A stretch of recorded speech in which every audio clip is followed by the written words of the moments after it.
समावेश समावेश आमर सभापति महोदय आ बड़ भाई मान कहीं ना नहीं पारना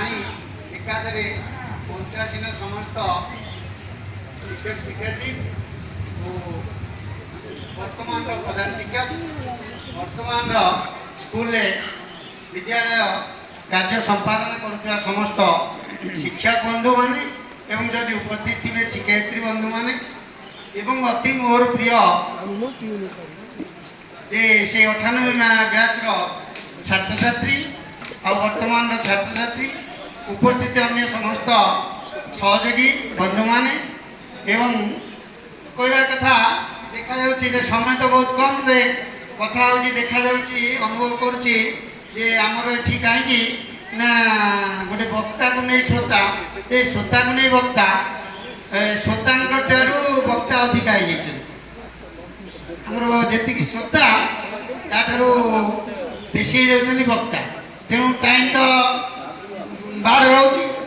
से कथा नहीं तेणु गोटे कथा केवल सर्वप्रथम मोर गुरुदेव को जय बाबा साईनाथ की जय जय ध्यानदय की जय जय वंदे मातरम की जय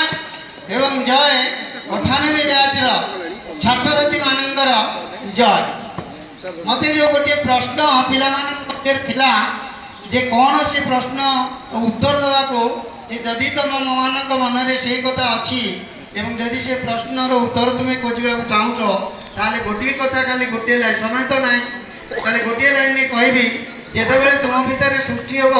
ये वंदे मातरम विद्यालय मो विद्यालय ये विद्यालय सर्वांगीन उन्नति मोर कर्तव्य ताहा मोर उत्तर ये अंडरा ग्राम पंचायत मो पंचायत ये पंचायत मु सदस्य तार उन्नति तार सर्वांगीन विकास मोर हूँ दायित्व ताहा मोर उत्तर तेणु द्वितीय कथा हूँ कौन ना जो दुईटी संज्ञा तुम्हें लिखिच गुरुपूजन आ बंधु मिलन तो गुरुपूजन तो बहुत कथा बहुत सार कहते तो बंधु मिलन कथार जे गोटे कथा खाली ये तो माने समय ना बहुत कथा तेरे बंधु पिले तुम्हें 27 वर्ष धरी बंधुता स्थापन कर गोटे परामर्श देवी ये संसार में जदि से कौन व्यक्ति की आम सुखी बोली कहवा खुशी बोली कहवा खुशी अच्छी सुखी अच्छी सी हूँ से व्यक्ति हूँ जहाँ पाखे गोटे भल बंधुटे अच्छी तेणु 27 वर्ष 27 बंधु होता ही पारती गोटे बंधु को 27 वर्ष धरी रखा ताहा हूँ तुमर बंधुतार निदर्शन ताहा हूँ तुमर बंधुतार परिचय तेरे सी जो बंधुता को जो तुम मान भितर कहुई आम ये प्रकार एक ग्रुप करूँ जे आम मान भितर उच्च नीच जो मान भितर भेदभाव टे अच्छी आर्थिक हो सामाजिक हो कि प्रत्येक क्षेत्र में परस्पर परस्पर को आम सहयोग करूँ ता बहुत बड़ कथा से कथा को तुम्हें जदि पालन कर बोध हुए आम